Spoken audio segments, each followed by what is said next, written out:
ஓ அந்த 80-20 rule use பண்ணி content create பண்ணுங்க. சரியா? ப்ரோ என்னடா புலம்பிட்டே இருக்க?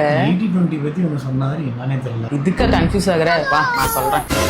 இந்த 80-20 ரூலை பத்தி நீங்களும் தெரிஞ்சுக்கோங்க. உங்களுடைய பிசினஸ்க்கு டெய்லி கண்டென்ட் போஸ்ட் பண்றீங்க, ஆனா கஸ்டமர் என்கேஜ்மெண்ட் கம்மியா இருக்கா? மேபி இந்த 80-20 ரூலை நீங்க ஃபாலோ பண்ணாம இருக்கலாம். ஆனா நிறைய பிராண்ட்ஸ் என்ன பண்றீங்க, டெய்லி போஸ்ட் பண்றீங்க, ஆஃபர் டிஸ்கவுண்ட்ஸ்னு ப்ராடக்ட் ஆஃபர் பண்ணி டைரக்டா சேல் பண்றீங்க.